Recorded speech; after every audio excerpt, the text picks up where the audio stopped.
Quase todo dev que mexe com front-end aprende React. É o status quo e é onde está a maioria dos empregos. Menos se você for júnior ou pleno. Aí você precisa voltar para 2019 para conseguir um emprego. E como não tem emprego, e você está aqui para escolher uma tecnologia para montar o seu portfolio.vercel.app, a gente pode escolher a tecnologia que a gente quiser, a que está mais na moda, e a gente não é obrigado a usar React. React usa uma runtime chamada Virtual DOM, que rastreia as mudanças e renderiza elas no DOM real no navegador. A desvantagem é que esse runtime precisa de um bundle inicial de JavaScript. Svelte, por outro lado, usa um compilador e por isso não tem a necessidade da bundle inicial. Ou seja, é possível que os sites estáticos em Svelte sejam bem menores do que os em React. Agora a gente vai analisar um exemplo real de um componente com estado. Aqui a gente tem um aplicativo com um contador bem básico. Em React, a gente usa funções para criar os componentes e adiciona estado reativo a eles usando o hook useState, que retorna um valor dinâmico e uma função setter para alterar o estado. Já em Svelte, a gente define a lógica dentro das tags script para criar um estado reativo. A partir daí, a gente cria uma variável com a palavra-chave let e definimos uma função no evento de clique que altera o valor dinamicamente. O código em Svelte é mais conciso porque a gente não precisa importar nada e nem chamar nenhuma função para inicializar o estado. Isso nos dá a ilusão de ser um JavaScript mais puro, mas é apenas uma ilusão, porque o Svelte está novamente usando o compilador por debaixo dos panos. Um detalhe aqui, em algum momento em Svelte 5 eles vão adicionar runas, não está em produção ainda, mas as runas prometem deixar o Svelte muito mais perto de React, como vocês podem ver. Agora a gente vai ver como props funcionam nos dois frameworks. Para passar as props para um componente em React, a gente geralmente coloca elas como argumento na função, e eles são desestruturados da forma como vocês estão vendo. Em Svelte, as props são definidas com a palavra-chave export na frente de uma variável, e isso permite que ela seja passada de fora. Mas aqui React tem uma vantagem que não tem no Svelte, que é passar componentes como props. E com essa possibilidade, a gente consegue renderizar as props diretamente dentro do JSX.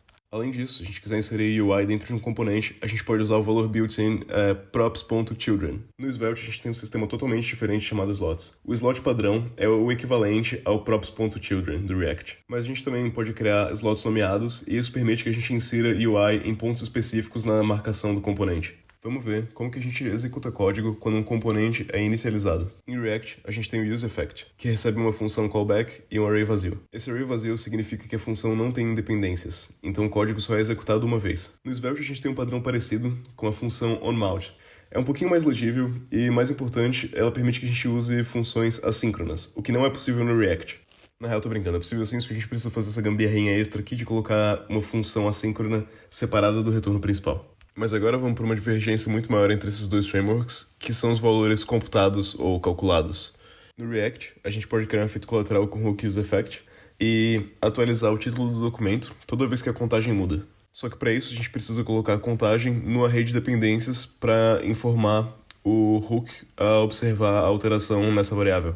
Já no Svelte, a gente tem um mecanismo de declarações reativas. Elas começam com um sinal de dólar e 2 pontos, e é isso que instrui o Svelte a fazer alteração no código toda vez que algum dado dependente muda. E por causa do compilador, o Svelte de novo consegue fazer isso ser um pouquinho mais conciso do que no React. Outra vantagem também que o Svelte tem aqui é que não tem o array de dependências do useEffect, e todo mundo que já usou o array de dependências do useEffect já se deparou com erros impossíveis de depurar. A gente também pode usar declarações reativas para estados calculados. E no React, tu pode só criar um estado calculado baseado numa variável que depende de algum estado. O problema disso é que esse código vai ser executado todas as vezes que o componente for renderizado novamente. E se o cálculo for um pouco caro ou custoso, ou envolver alguma call de API, pode ser que a performance disso seja bem ruim. E para evitar esse problema, a gente tem a função useMemo do React, que permite que a gente só recalcule isso quando o array de dependências mudar. No Svelte, de novo, por causa do compilador, a gente não precisa de nada disso. A gente pode só definir uma variável com a sintaxe do símbolo de dólar e 2 pontos e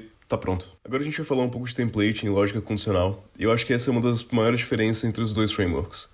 O React usa JSX, onde tu coloca o HTML dentro do JavaScript. E já o Svelte tem uma abordagem oposta, onde tu incorpora o JavaScript dentro do HTML. Elas são meio que uma inversa da outra. Falando de ifs, no React a gente não pode retornar diretamente um if, porque um componente precisa retornar uma expressão JavaScript que representa um valor único. Para representar uma instrução básica de if-else, ou uma situação verdadeiro ou falso, a gente pode usar um operador ternário e representar tudo em uma linha de código. E como o Svelte tem um compilador, Isso significa que ele pode criar o template dele da maneira que ele quiser. E isso permitiu a criação de instruções if-else no HTML de uma forma que muito se assemelha ao JavaScript normal. É um pouquinho mais verboso, mas é bem mais legível do que a forma que o React faz isso. E a legibilidade fica muito mais perceptível quando tem múltiplas condições. Inclusive, se um dia vocês verem código como tá na tela assim, por favor, extraia uma lógica para outro componente. E agora a gente vai para nossa última comparação, que são os loops. A forma mais comum de fazer um loop no React é usar um map e um array. Isso permite que a gente defina um callback que retorna a UI para cada elemento do array. E no Svelte, a lógica de loops é muito parecida com a de ifs. O template é muito similar. A gente abre a tag it e ele cria uma variável de template para cada item. Mas no fim das contas, o melhor é aquele que tem emprego e que bota comida na mesa. Ou seja, provavelmente PHP ou Java.